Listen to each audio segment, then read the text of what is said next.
Daniel Estulin, welcome back to the Power Hour. Wonderful to be on your show again. Thank you so much for the invitation. Yes, of course. I'm going to give a little introduction. The first thing I want to talk about is a question that comes up to me a lot, but let me give you a little background. My perspective on America. I think basically this is America to me. The Pilgrims, whatever, they came to this country. They had a deep religious concept of themselves and a project for a new type of society. They saw what happened in Europe. They certainly saw what happened with the Catholic Church. They wanted none of it. Out of this grew a almost obsession with an individual responsibility and a connection to the Creator. Out of that came a political movement, the political movement which led to the revolution, which led people like Samuel Adams. It wasn't that we disagree with King George. King George is offending God because we are connected to God and we are responsible to God and we're responsible to our fellow man because of our connection to God. And out of that grew the Declaration of Independence, Thomas Jefferson. We hold these truths to be self-evident, all men created equal, endowed by their Creator. No country in the world has done this. By law, we signify and we mark the point where by our Creator our rights come. Government is below the people. The people are connected to God, and the government is below the people, and the Constitution is there to hold us in our place. That, to me, the Bill of Rights part of that Christian ethic, that dominion of the Bible, that is the beginning of this country. Of course, now we're 200 and some years later. We, of course, politically seen that wane. We have seen the Bill of Rights abrogated. We see in this impeachment completely ignored. The Sixth Amendment. Somebody's anonymous accusing the president, blah, blah, blah, blah, blah, blah, on and on. Where are the Christians with all these issues? All of this. I want to get your thoughts on all of this. And the basic question is, where are the frickin' Christians when all these moral political questions are coming up now?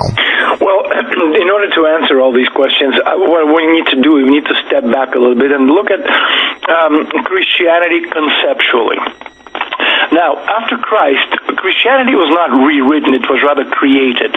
The creation process lasted between 150 to 200 years, between the 3rd and 4th centuries AD, when a corpus of literature was created and a hierarchy and territorial structure were built according to the model of the Roman Empire. Now, a biblical project was developed that was adequate to the new era. If before that, Daniel, in the Mediterranean basin, social control was external in nature, the main elements of the social control were the culture of shame, quote unquote, and external power control, such as the Egyptian model, which found maximum expression in the Roman Empire and also the Roman law. Then the changed conditions required more subtle and deeper and more internalized forms, no longer just social, but also psychological control from within. Hence, the culture of conscience. That is, the world and the man at the turn of the first millennia BC and first millennia AD were infinitely more complicated than that violence and force alone was simply not enough. Thus, the biblical project is a combination of internal and external subordination with the primacy of the first, and some of the functions of external submission were taken over by the Christian church, which is why so many social movements took the form of heresies. Now, by the end of the 15th century, the Catholic Church so compromised itself and heresies have so shaken its position that it was challenged by Protestantism, being a blow to Catholicism and opposing it in the heat up to the religious wars of the 16th century and first half of the 17th century. Protestantism paradoxically not only weakened but temporarily partially strengthened the biblical project. Why was that? Well, because firstly, Protestantism created a more modern, in terms of emphasis on money, on success, on selective election.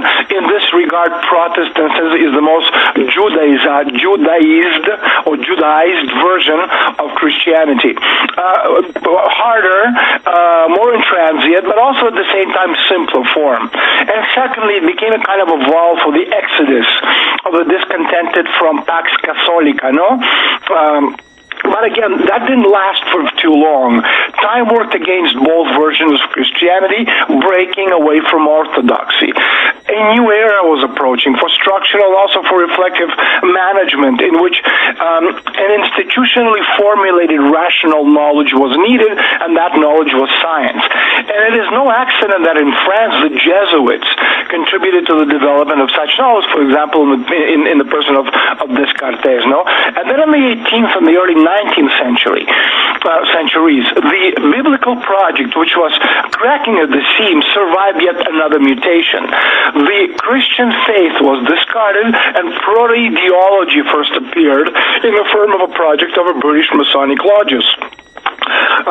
Implemented mainly on French soil through what's known as the Enlightenment, and then ideology in its three basic forms: conservatism, liberalism, and Marxism. So these were already irreligious, that is, terminal forms of the biblical project, which simultaneously appeared both as a means of struggle and as a form of social control over the sharply complicated social environment of the time. As once the Christian priests pushed aside or destroyed the priesthood, as was the case in the territory in Russia in the 16th and the 17th centuries, so in the 18th to the 20th centuries, the Masons, ideologues of liberalism, Marxists, the Nazis, fell upon the Christian churches. And in general, it must be said that the initial complexity of Christianity, reflecting the complexity of European civilization of the late antiquity, elements of antiquity, Jewish and German traditions, for example, is at the same time its strength and its weakness, because complex composition can be disassembled into parts. Islam is one. It can only be cut into pieces, but Christianity is fraught with unexpected mutations. Christianity is fraught with Catholicism with Protestantism, and Protestantism with atheism. I would also add Freemasonry to that. And so this is basically one line. And so Catholicism is fraught with degeneration into a non-priestly hierarchy, and is not the Pope, after adopting the dogma of infallibility, not the high priest of an essentially neo-pagan cult. It's just a question for the masses. And so the difficult relationship of Christianity, for example, and Judaism, already proclaimed by the Roman high priest as its elder brother. And is this elder brother the big brother? And someone will say, where does paganism come from? Well, Christianity is a monotheistic religion, but firstly, paganism is a negative label that the representatives of the Abrahamic religions attach to everything non-Abrahamic. And secondly, Judists and Muslims can doubt on the firm sincerity of Christians in monotheism, the Trinity, the icon. So when you look at Christianity today, we can go back to the biblical projects based on the Ten Commandments. Currently, the biblical project has almost exhausted itself. The same can be said about the phenomenon of ideology. The world's elite are urgently looking for a replacement, and today we can see certain symptoms of this. So on the one hand, you have the shadow masters of the world game are deliberately destroying education and science, moving the first and second to closed structures, that is, the elite structures, which are taught one thing, and the great are washed, us, something else, and striving to turn the population to eternal adolescence, where culture is replaced and substituted by comfort and a feeling of deep physical satisfaction. I'll give you two examples. American cinema and television. At one time, journalist D. Robinson in the New York Times, and I talk about this in my book, The Tavistock Institute. He wrote in the New York Times, in 1985 will go down in history as the darkest period in American cinema, he said. It was the year that Hollywood, after almost 70 years of dominance in the film industry, dropped all claims to serve the health intellect of an adult. And this is Tavistock Institute personified, and they have a far easy approach to TV shows. You must make television for ease of presentation for 11-year-old underdeveloped teens. And the consequence of that is what we see today, which is why your question, why are these questions being asked? Because they don't know how to. Wow, you let it hang out there, and I'm hanging. I mean, I'm hanging. I'll hang with you. Because that was an excellent overview of so many specific questions. Is it, you mentioned the schools, is it, I mean, I am slaughtering these schools any chance I get, because they're not teaching the ethics of America. They're teaching globalism. They're teaching that people, that they don't even have a gender. They're teaching, 5-year-olds that their parents have lied to them about their gender. Gender is fluid. They can have abortion when they're 12 years old without their parents' knowledge. They're 10 years old and they're doing condom relay races in the school. Morality, self-identity in relation to something higher than themselves. Situational morality is being taught. Secular humanism is being taught. I mean, I don't. This is not America anymore.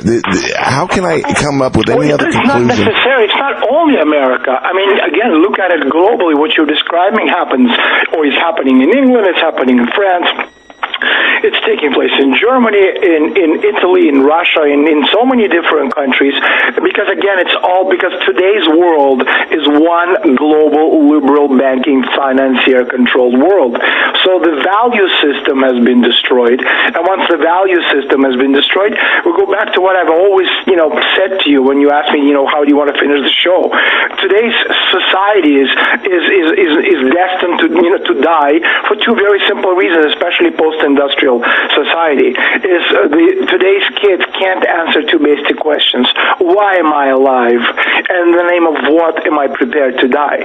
And if you don't know why you're here, and exactly how and under what conditions you're willing to sacrifice your life for greater good, we don't stand a chance as society.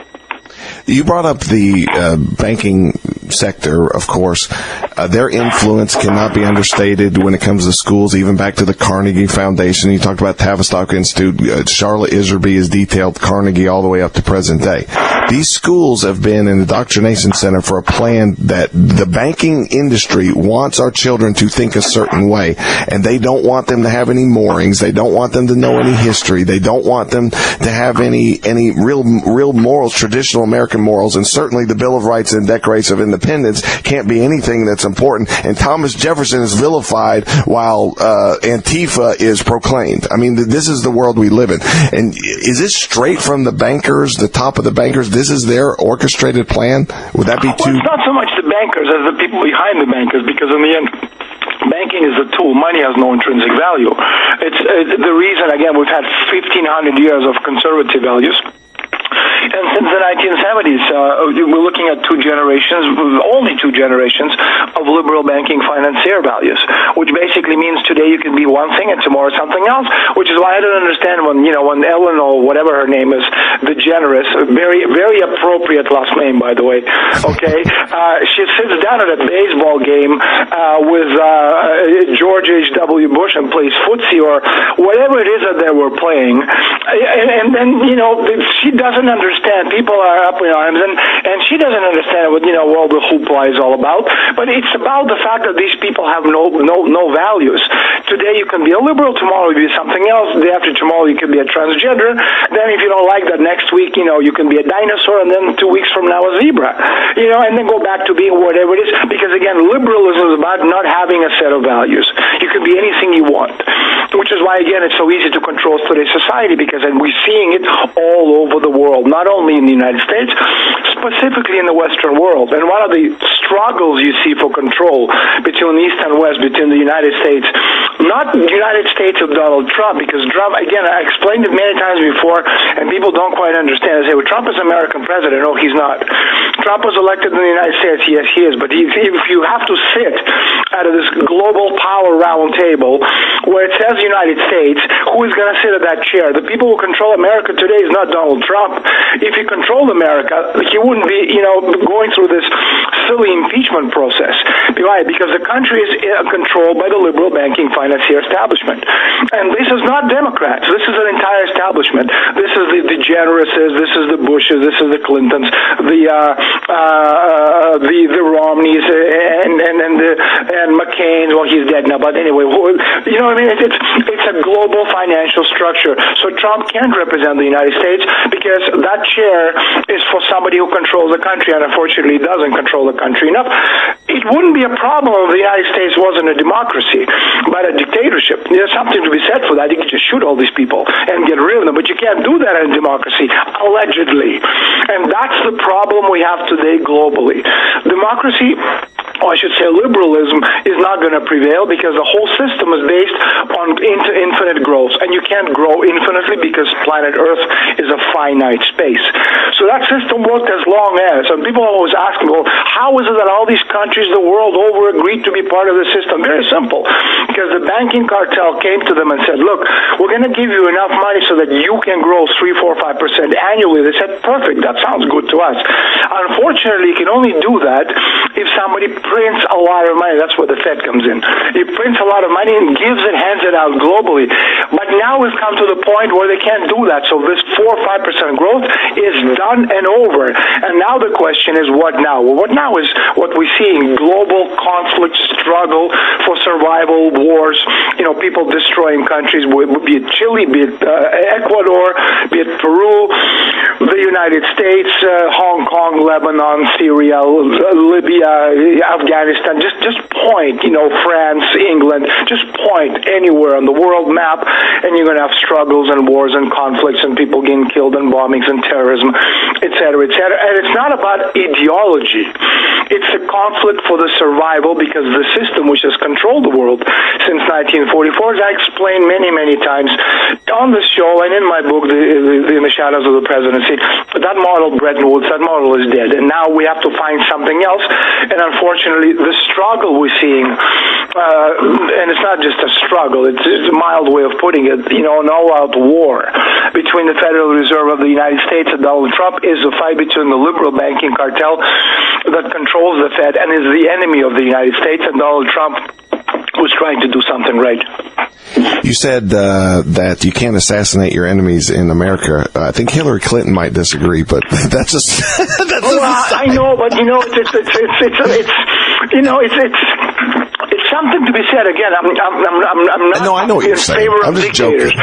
But there's something to be said when you can run the country, for the betterment of the entire country, for greater good. And if you have to get rid of a certain element of society to make 90% of it feel better, you do it.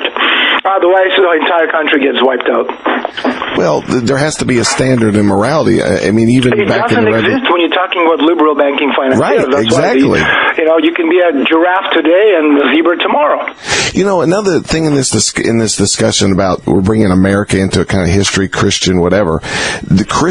America certainly was a Christian nation. In the revolutionary times, people, it's like they have this disillusion or something. The Americans, they told Britain, we don't want you here. We want our own way of life, and we will beat you to death and shoot you and kill you and stab you to have it.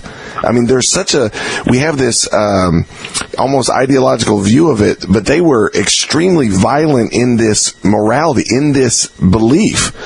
And we just don't have, I just don't see convictions in this country. We have let whoever it is, the bankers, whoever, we have let society, culture be taken over and hijacked. So the convictions that bore us all this, the inheritance of our founding fathers, we've just given away for basically a bowl of porridge now. Because most people who run the country of the United States, which is not a democracy, it's never been a democracy. I don't know what people are talking about. It's a republic. But are traitors to the concept of nation state, and needless to say, they're in favor of the British Empire and against the interests of the United States. But it took a long time. But they had to get the American. See, this is what I've always told our audience. These people who are executing what you're describing, and it's obvious that it's happening, they need us. They need you. They need our will. They need our acceptance of this. And by hook, by crook, by deception, whatever, we have to accept this on some level, or they can't do what they want to do. And it's not like they're all powerful. Tavistock, Hollywood, fame and fortune, easy money, et cetera, come in because, they've destroyed a society with very strong moral principles. Because because the United States has always been a traditionally conservative society, and Donald Trump is a right-wing conservative, just like Putin is, which is why the two leaders, the United States and Russia, get along splendidly, and that's why the global financial banking elite is working overtime to make sure that the two of them never see eye to eye, because, again, both Putin and Trump, Putin is not a Soviet commie, he's not a Marxist, he's a right-wing conservative, and that's why Trump and he always get along, not because Trump works for Putin, okay, but because both of them have very strong moral values. We got about a minute before the break, and on the other side, we're going to get into the Fed, the global struggle that we're seeing. There was basically the result of the breakdown of these values. That's basically what we're seeing. For our audience, one question I do want you to answer, how should they take this? You said our society, our culture is destined to die because of what we're seeing. I mean, how should we be running into a bunker, a hole in the ground? I mean, how should we take what you're saying? Well, look, capitalism, despite all the supposedly spontaneous markets, significantly exaggerated and mythologized, even the so-called mid-Victorian markets of the 1850s to 1870s, is nothing more than a regulated social institution, just that this regular or reguled system was well camouflaged. It's a project, and a project that is far from always being successfully implemented by a relatively small number of regular relationships of individuals, groups and structures acting in an organized manner in accordance with long-term plans. And all of it out of the open, okay? And it's right in front of us, and we're seeing how the country is being destroyed. Be aware. Make things happen. Believe in something greater than, your individual rights and freedoms. Believe in greater good. Well, America, I would agree that there is nothing greater than our rights and our connection to God. See, that's what let's talk about that on the other side. Stay tuned, ladies and gentlemen.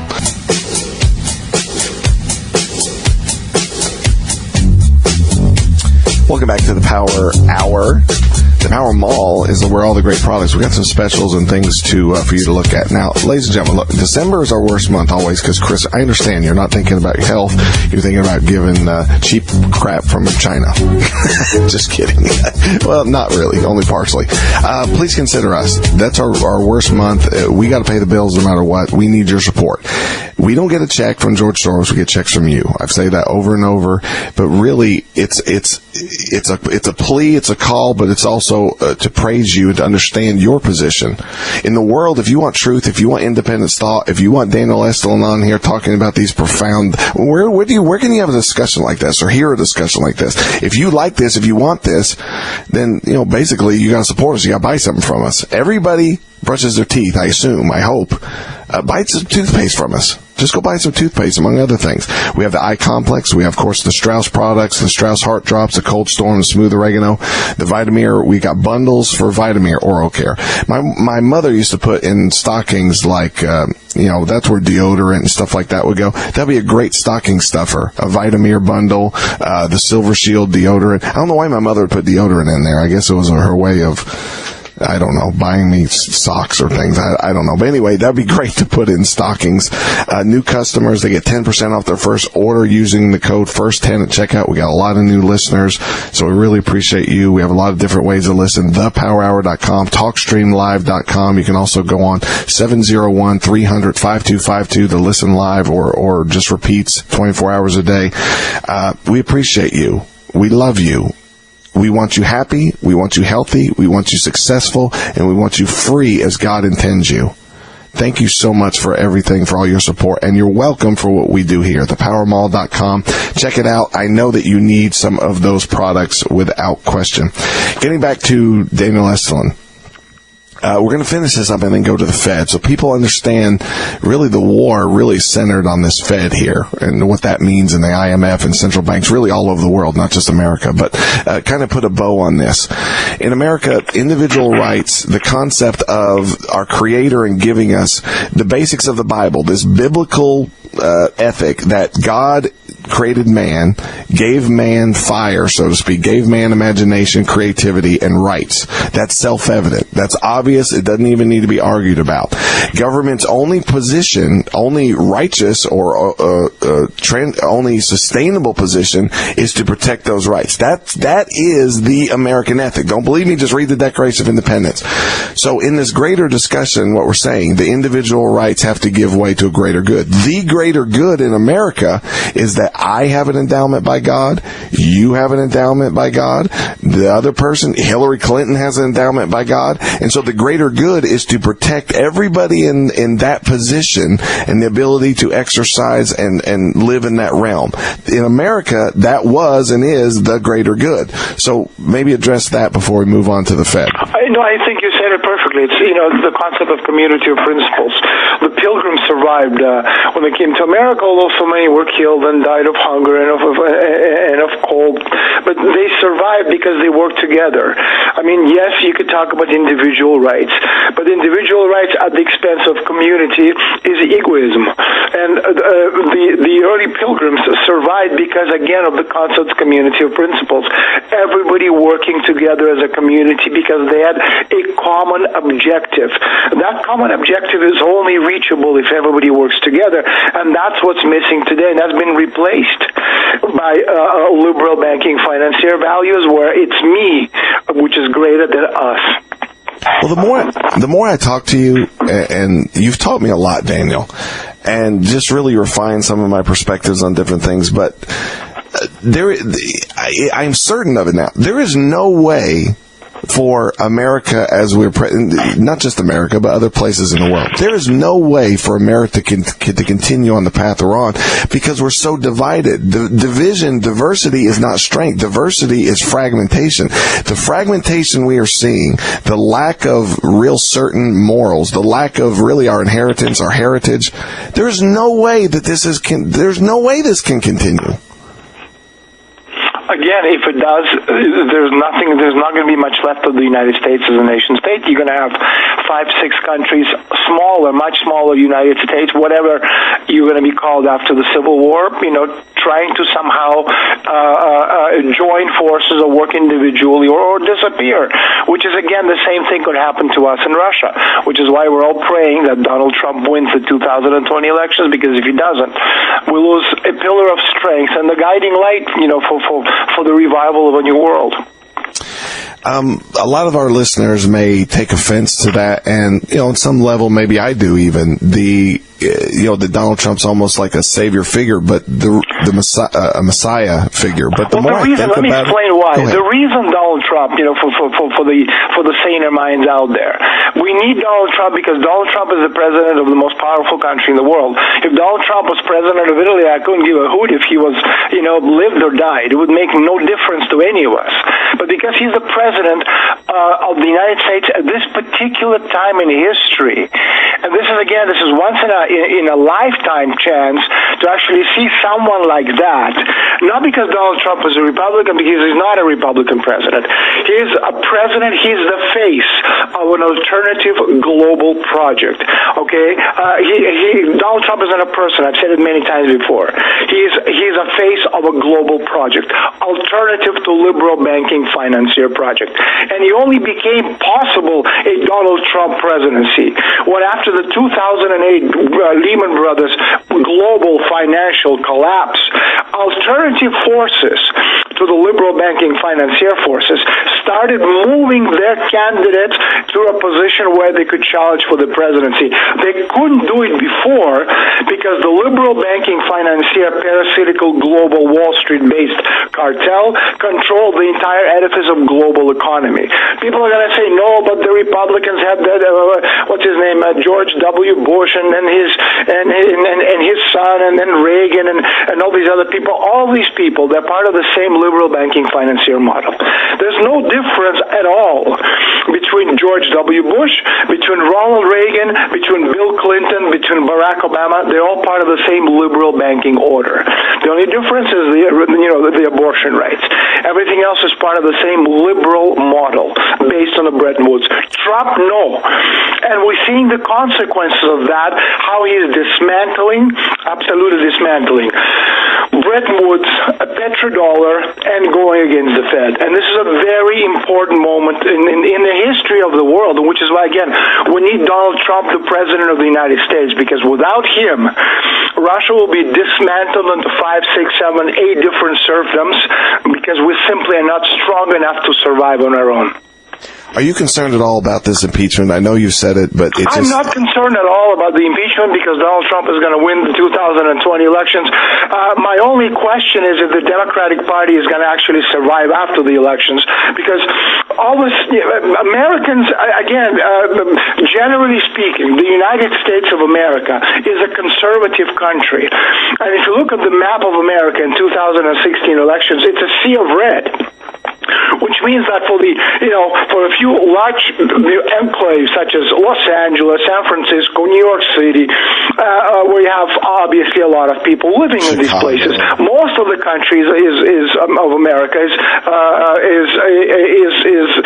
Republican red, and so this is going to the situation of the impeachment is always going to exacerbate the situation, and more people are going to vote for the Republicans than they voted for them in the 2016 election. So my only concern, I'm not concerned, my only question is, will the Democratic Party exist after the 2020 elections, or will it disappear? We saw the Kentucky, I don't know if you followed in Kentucky, the governor's race. I'm looking at that. I'm seeing the exit polls. There is no way on God's green earth that the Democratic Party won Kentucky with an honest election. It doesn't make a difference because, again, Trump wins the elections in a landslide. And as I explained before, they can't kill him because he's the face of a global project. Behind Trump is blood and soil. European land aristocracy, the Vatican, the Rothschilds. These are the people behind Donald Trump. Kennedy didn't have anyone behind him. He had no cover. Trump has a lot of cover, and the people behind him are infinitely stronger than anything that the other side, the liberal banking financiers, can put up. So no, they can't touch Trump because these decisions are made at a very high level, above presidents, above the intelligence agencies, at the level of global projects. Okay, and the CIA and the NSAs and the Mossad and the MI6s, they execute the orders, but the decisions are made and taken at the round table of global projects. And no one ever will give permission to kill someone like Donald Trump. Okay, you say the CIA. We're seeing the deep state within the CIA is like an enemy of Donald Trump. Is there a split? There's a split. No, there is no split because, again, the intelligence, who is behind, the liberals, who is behind, again, Clinton was the face. On their side, you have Silicon Valley and Hollywood, you have the intelligence agencies, you have mainstream media, the Soroses, the Rockefellers, Wall Street, the bureaucracy. These are the people and groups behind Donald Trump, behind Hillary Clinton. And behind Donald Trump, you have the Rothschilds, you have the Vatican, you have European aristocracy. Again, we're talking about blood and soil. We're talking 1,000 years of history.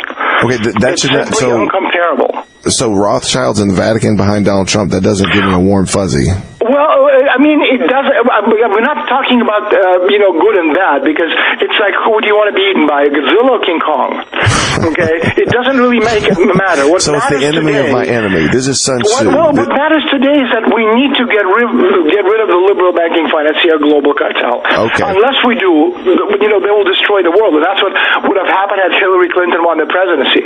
Because their only way out is Third World War, thermonuclear war. Because wars write off debts and responsibilities, and when you have $4 quadrillion debt, that's 4 and 15 zeros.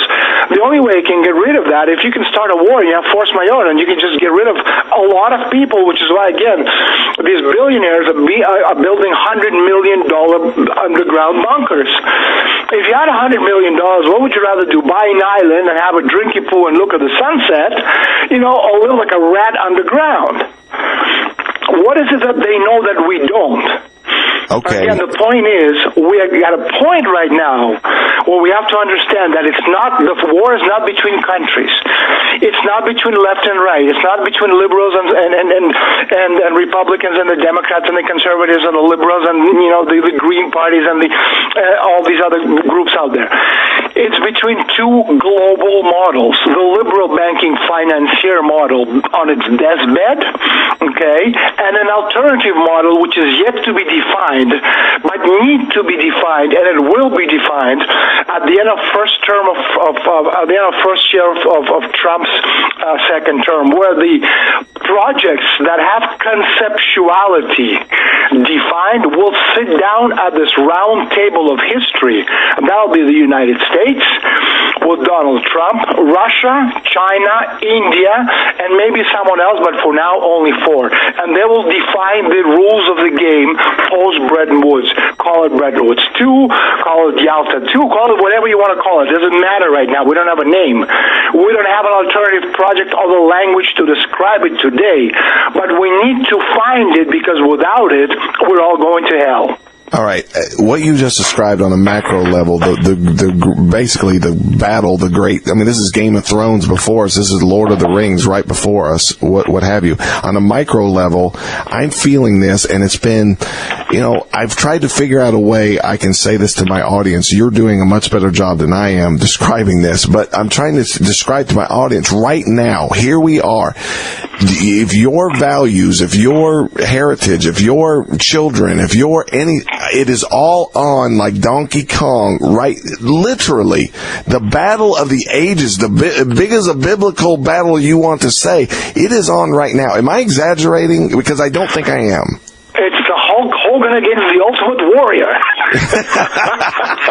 Andre the Giant. Absolutely. Again, what we're seeing right now is a split, not along party lines, but between ideological global financial lines. When you have the isolationists and industrialists on one side, that's people behind Donald Trump. These are the people who actually improve the lives per square kilometer of space against nature, because they build things that you can touch. And on the other side, you have the liberal banking financiers. Again, these are speculators and parasites who play with numbers on a computer, who don't produce anything at all, or live at the expense of. And that's why all these degeneracies and these people on The View and whatever that Rastafari lady, black lady called, she used to be in films, now she just makes a fool of herself on television. I can't remember their names because they're like not important. I'm afraid that, I'll remember her name, it'll get stuck in my brain and won't let me sleep. Okay? So I do everything I can to not remember their names.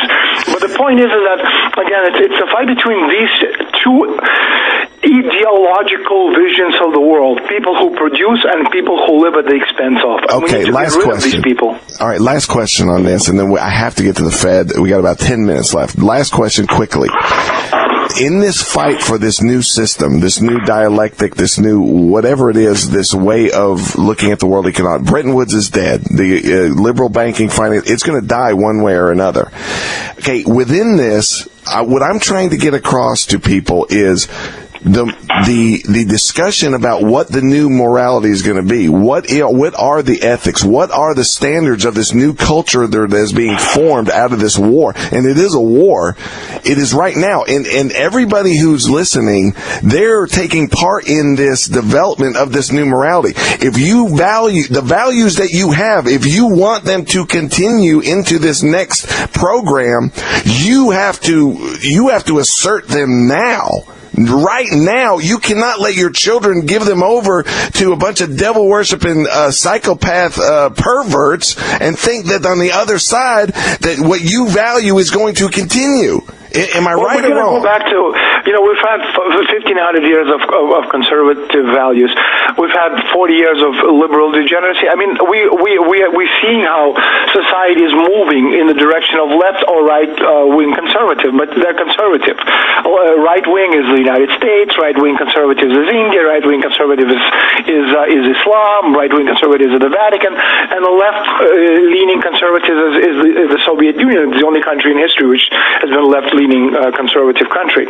But again, liberalism is dead. They simply can't survive. They can only survive as long as they can print money. And one of the reasons they need to get rid of Donald Trump, because he controls this little machine that prints money. Unfortunately, something you and I don't have, the emission center. And so we're going to go back to traditional conservatism one way or another. Just the question is how many people will die in the process of us, transforming the world from the liberal banking back to conservatism.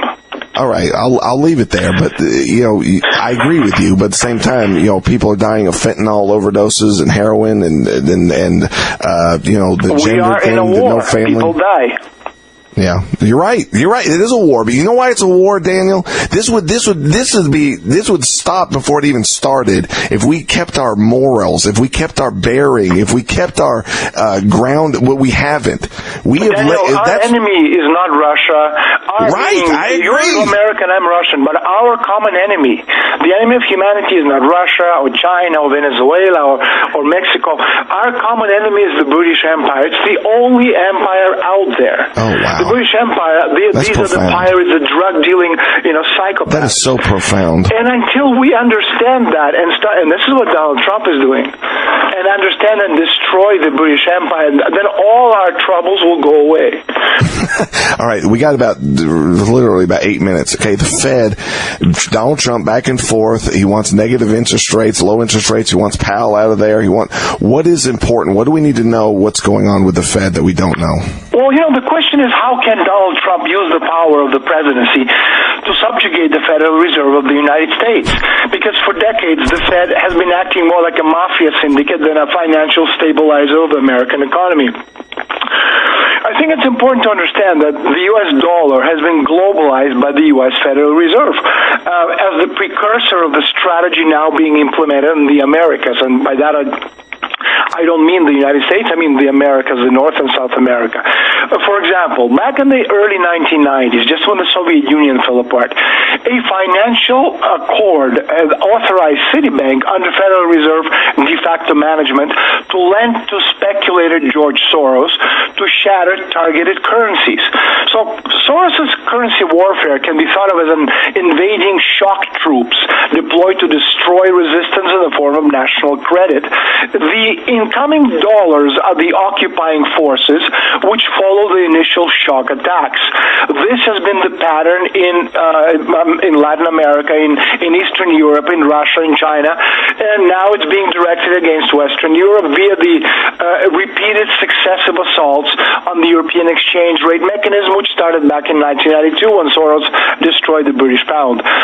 Dollarization is the precursor to the kind of arrangements the Federal Reserve was overseeing, for example, in Mexico. How did it work? So dollars were being shipped out of the United States in record amounts, not only through transactions in the drug trade and illegal economy, but also through the Federal Reserve Bank of New York, the biggest bank, in collaboration with the big money centers, such as, for example, the Citibank and organized crime-linked Republican National Bank of New York, of gangster now very dead, Edmund Safra. Okay? What is absolutely shocking is that at present more than 60% of U.S. physical dollars are no longer inside the United States but floating around abroad. So this is about 2 out of every $3 bills are no longer kept in the hands of American citizens because the dollar has been internationalized. There are 2 reasons for the flood of dollars outside the U.S. to the point that only 1/3 of physical U.S. dollars are actually in America. First is the illegal underground economy dominated by drugs. Now, drugs annually move about $950 billion in cash transactions. Drug traders, dominated by the London and U.S. banks, are siphoning off the physical dollar, especially the $50, $100 bills, into countries such as Colombia, Peru, Mexico, Hong Kong, etc., etc. Second, the Federal Reserve, Citibank, and since the early 1990s, the Republic Bank of New York, and also Chemical Bank, have been shipping dollars out to places like Russia, Argentina, China, Indonesia. So the Fed ships out the dollars on its own, but generally they're shipped with the big banks or when the big banks place an order. So, for example, a bank such as Citibank places an order. The Fed bundles the dollars into these big wrappers, and then the bundles are then bound together in bales. Then these are trucked out out, ships, airplanes, and sent abroad. While it is clear that the physical dollarization of economies destroys them, it is equally true that the process of destroying the United States is exactly what the Fed is doing right now. It is by no means a symptom of the resurgent strength of the United States in a post-Cold War world, as some have claimed. The outflow of physical dollars feeds the growth of the category of international dollars. These dollars, again, 2 out of every $3 which are not in the United States, including physical dollars, dollar-denominated American Treasury bills, dollar-denominated derivative instruments, in a sense, distinct from domestic American dollars. And these are being turned against the United States itself. So the United States is made to dance to the tune of those who hold them. And this is something that Trump is working hard to change. And Trump is against this. And he made it known. Okay? Question, is it just possible that the deep state has yet another reason to hate him? Well, we know that this is the case. I'll give you another example. I think we have a couple of minutes left. What we have seen thus far in terms of the bankers' takeover of the economies of Latin America is only the beginning. The central banks, for example, Mexico and Argentina, both have in place arrangements with the U.S. Federal Reserve. In the case of Argentina, domestic currency issuance is tied to the volume of dollars in circulation. Argentina's central bank can't issue more of its own currency unless the U.S. Federal Reserve ships down some dollars. So just to give you an idea, in Russia we have the same problem, which is again why we need Donald Trump to win and why we need for Trump to destroy the Federal Reserve, because in Russia we are not allowed to invest in our economy in rubles. Dollars is not our money is rubles. We cannot invest in rubles in Russian economy to build our country up. We can only invest in American dollars. And this is what we're fighting against, the global liberal financial cartel. Oh my gosh, this is unbelievable. We'll get into it more the next time you're on. It's a pleasure to talk to you, and I want to encourage people, no matter what you hear, no matter what you feel, I don't want you to leave you overwhelmed or feel like an ostrich in the sand. You have divinity within you. You have rebellion within you too, but you have divinity within you. And the future belongs to patriots. The future belongs to those of faith. The future belongs to those with belief and a mooring and a conviction. Conviction is king. The currency of the future is belief, faith, and conviction, and love. But certainly all those things. Certainly conviction. I want you happy. I want you healthy. I want you successful. I want you free. Get your mind right. Support us. Support yourself. Support your family. And support love and truth. Daniel, it's a pleasure. God bless you, my friend. Likewise.